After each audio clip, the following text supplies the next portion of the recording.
This is the Investor Connect podcast program. I'm Hall T. Martin. I'm the host of the show in which we interview angel investors, venture capital, family offices, private equity, and many other investors for early stage and growth companies. I hope you enjoy this episode. Interested in learning more about investing in startups, launching a new startup, and need to raise funding? The Startup Funding Espresso is a daily podcast in a short, concise format delivered to your inbox every day, Monday through Friday. In the time it takes to drink an espresso, you can learn about startup funding. To subscribe, go to investorconnect.org and put your email into the pop-up box. Well, hello, this is Hall Martin with Investor Connect. Today I'm here with Chris Fronda, CEO of Logictry. Logictry, the first ever logic management system, is a no-code, low-code application platform that allows anyone to build business logic apps that combine learning and productivity for instant expertise. Logictry helps businesses systematize their process and institutional knowledge into interactive, actionable content. The result is that businesses can onboard new hires faster, senior members can delegate more with less risk, teams can unlock untapped efficiencies, and overall businesses can protect against knowledge loss. Chris, thank you for joining us. Thank you for having me. So tell us about your background before joining Logictry. What did you do before this? Yeah, so a real quick synopsis. I was a physics major in college turned mechanical engineer, and I worked for National Instruments here in Austin, now NI.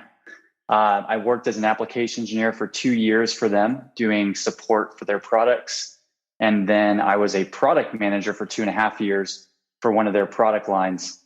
And during that time, my job revolved around coordinating sales, marketing support, and manufacturing for my product line.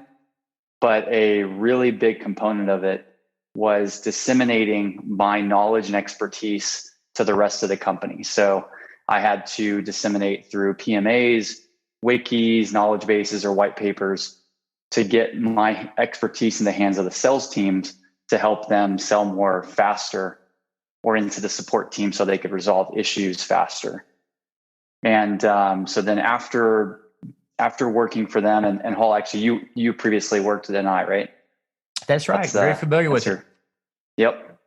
And so then after working with them, I then started a systems integration firm, ran that for 5.5 years, and worked with a variety of clients, building test and verification production test systems and medical device control systems, building things that, for example, would do automated cell secretion analysis for the research for a cure of type 1 diabetes. And then almost 6 years ago today, I switched into the products focus and started working on consumer mobile apps, blockchain dApps. I was actually a part of an ICO back in 2017, and I've been heavily involved in that space.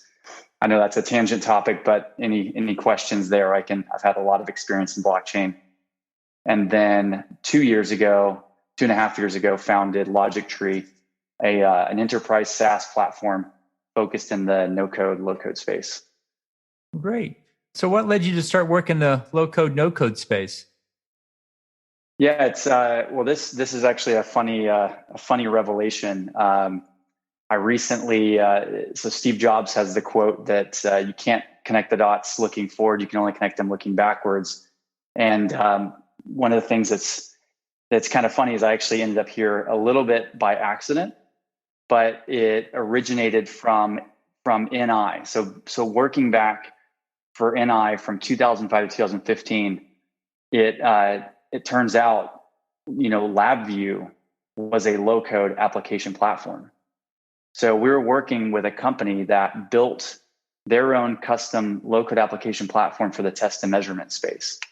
And what NI saw was that there was this gap between custom test system development, which required these expensive software engineers, and then coordinating between them and the subject matter experts, and then the lengthy time to build. And then the other end of it is these off-the-shelf black box instruments, which are these closed systems designed for this one single purpose. So NI had this visionary approach to introduce this software environment that allowed them to use their plug-and-play hardware to empower engineers and scientists with no programming background to create fully custom test systems. And through doing this, they've done incredible things in unlocking frontline innovation. So they've empowered RF engineers with no science background to build custom wireless test systems that can not only perform all the tests that might take multiple of these in solutions, but also they can even do research in areas that aren't currently being met by any off-the-shelf technology. So it's a bit funny to see how, working with them for 4.5 years, then working with them for 5.5 years as an alliance partner, and then if you fast forward through 4 years of working in completely different spaces like mobile and blockchain and other technologies, I found myself starting without the intention originally a low-code application platform. And this time, instead of it being empowering engineers, we're empowering business users and knowledge workers to build efficiency applications that help disseminate expertise to sales teams and support teams and others faster than before. So you see this as a way of expanding access to technology from people that are not trained as computer scientists and expanding the market, or how do you view it? That's exactly right. I mean, it's the same concept of bringing, the no code, low code space is not necessarily something new, right? Because that's what, LabVIEW was back in the 80s and still continues today to be the empowering technology for engineers who don't have that background. And then what's happening today in the space is building mobile applications and web applications and dashboards that achieve the same goal. So what's your advice for people investing in the low code, no code space? I have a few pieces of advice, and it's maybe more informational about just what's happening in the space. The first is that when you look at these platforms, these are horizontal platforms as opposed to verticalized solutions. And so what that means is that even though there's a Gartner category of low-code application, every platform is still providing their different application use cases that are in multiple different categories simultaneously. So it certainly is a different type of business model to have these companies creating almost an overlay on top of multiple Gartner categories simultaneously.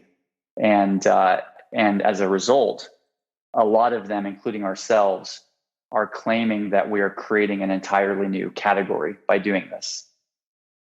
And I think that's important to understand because it speaks to market size and potential. Each of these platforms able to play in multiple categories means that the total addressable market is a bit more defined by the number of categories you can play into, and in the different ways that they're approaching it. So a lot of potential there from that side of it. So you're saying the platform addresses a much larger total available market because it's not just one application; it's the continuation of all the applications that it can cover, which could be quite a bit. That's exactly right. Yep. Because these are focused on, instead of the single point solution that many companies are selling, like a sales enablement technology or just any type of a pointed solution. These platforms allow for the rapid custom development of a solution tailored to a business's exact needs in those same spaces. And I will say, and that's actually why maybe a second piece I'll mention is that because these platforms are horizontal and they apply in many different areas, they also are growing across different areas and extending what they're doing. So from an institutional investor side, From the funds that I've spoken with, they are making one bet and only one bet in the space. And once they place that bet, they're considering themselves conflicted out because of the potential for every platform to essentially grow into the areas that other platforms are in. So let's talk about the industry. What stage are we in right now on the business side? Are we at the early stage, or are we maturing? What exactly is it, and how do you see the industry evolving from here? Yeah, it is evolving rapidly. I would say that we are. There's already a lot of players in the market that have pretty big market caps and market share. Microsoft Power Apps is one of the bigger players, and it is a race to market adoption. I happen to have a contact internally at Microsoft who works in that specific team, and according to her, they are giving away licenses as aggressively as they can to try to get the rapid adoption of their platform. So it's definitely there's lots of investments being made, both with investors, but also these larger platforms to really get that market share. And go ahead. So what is the growth rate of the sector right now? Well, the growth rate is, according to some of the stats, so according to Gartner, we are going to see a 23% growth rate this year to be at 13 billion. By 2023, 50% of medium to large enterprises will have adopted one. And by 2025, half of all the new clients will come from business buyers outside of the IT organization. So it's definitely growing quite rapidly. Great. And so how many companies are engaged in it today? You mentioned Microsoft, but who else? Yep. Microsoft, Appian, OutSystems, QuickBase, lots of big enterprise players. And then there's the other players like Airtable, AppSheets, Smartsheets. There's a lot of these very different approaches from different companies, based on the applications they service, based on the entire technological approach. Again, some of them are a web-based platform, and some of them are a mobile-based platform. So there's a lot of companies in this space approaching it in vastly different ways. So what are the challenges in this space, both technically and from a business point of view, to launch and then win the race? Yeah, I think the first challenge is, at least if you're starting a company in the space, it's deciding what technological approach that you're going to take. So, of the many companies that I've just previously mentioned, OutSystems, QuickBase versus Airtable and AppSheets, vastly different technological approaches with these companies, and by that means the end users and applications is also vastly different. The second is really the education in the space, which this is getting worked out as the space is getting more and more attention. We're getting a lot more awareness about the benefits and the ROI of adopting a platform like this, because there's been maybe a lack of awareness of some of the underlying issues that these platforms can solve for businesses. And so how does Logictry fit into this landscape? Where are you playing, and what is your approach? Yeah, so we are starting we do have our goal is to start our own Gartner category. It's called Logic Management. So where knowledge management captures information, logic management captures decision making. And the kind of niche that we focus on is really helping companies systematize their institutional knowledge into these interactive playbooks that ultimately accelerate the decision-making process. So a way to think about it is we're bringing no-code, low-code technologies into a variety of categories like learning management, LMS systems, and knowledge management systems like Confluence, and sales enablement systems, and partner enablement and support enablement. We're going into, 5, 6, 7 Gartner categories, each with this single platform that can build very unique content.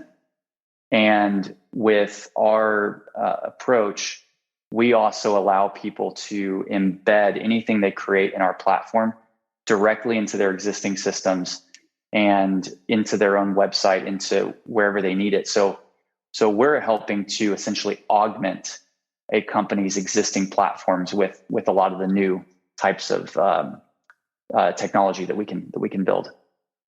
And who inside these enterprises do you think is your ideal customer? Who's the one that's going to pick this up because they can build it themselves? The tools are there; it's easy. They just need to, and they know they have the knowledge, for example. But who is that target customer? Yeah, it can vary a little bit. I mean, for sales teams, you're looking at sales operations. That's looking at the sales enablement software. And another side of it, and this is where it gets a bit interesting, is we're unlocking that frontline innovation. So there's people inside of large organizations that they want to make a difference, and they have initiatives that they would like to build, and they don't have the technical expertise to build it. And IT, we hear about the IT bottleneck problem, which, because they're running a lot of the core systems, this bringing in a technology like this with the right, initiatives and innovative people inside of the organization, we unlock that frontline innovation. And so that's where, we have the end business owners that own the different segments, like the customer support toolchain owner, or the sales team toolchain owner.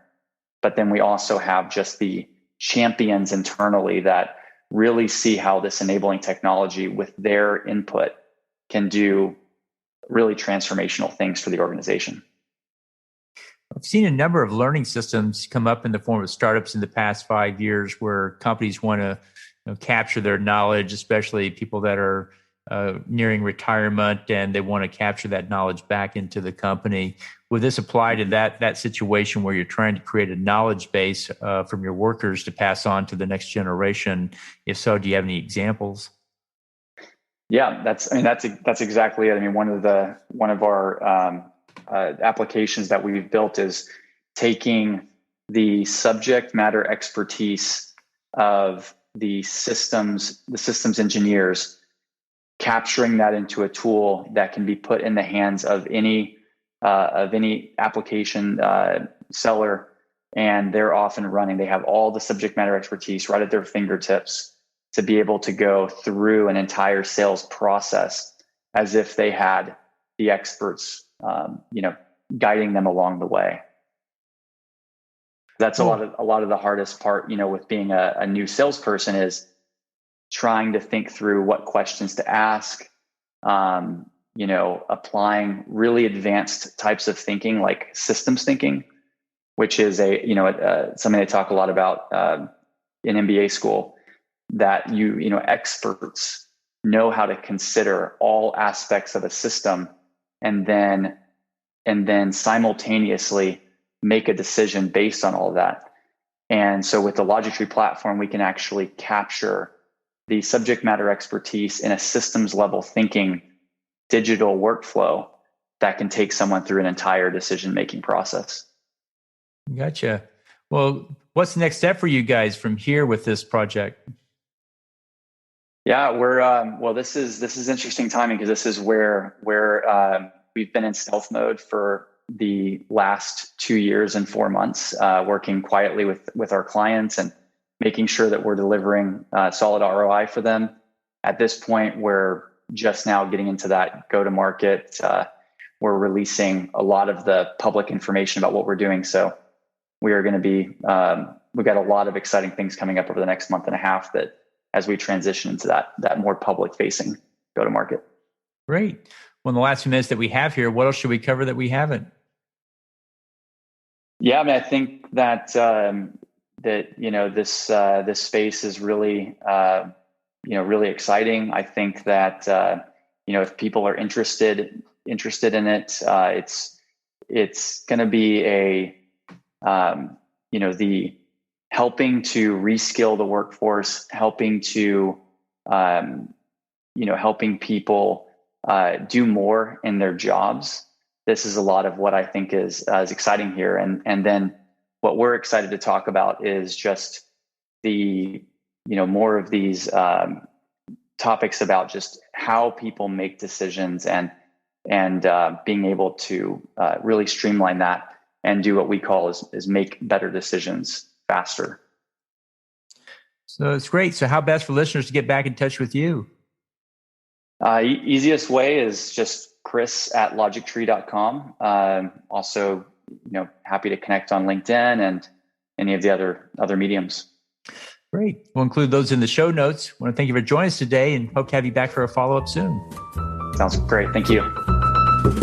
Investor Connect helps investors interested in startup funding. In this podcast series, experienced investors share their experience and advice. You can learn more at investorconnect.org.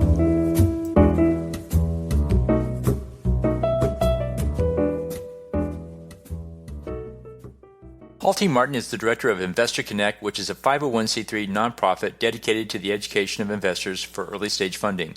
All opinions expressed by Hall and podcast guests are solely their own opinions and do not reflect the opinion of Investor Connect. This podcast is for informational purposes only and should not be relied upon as a basis for investment decisions.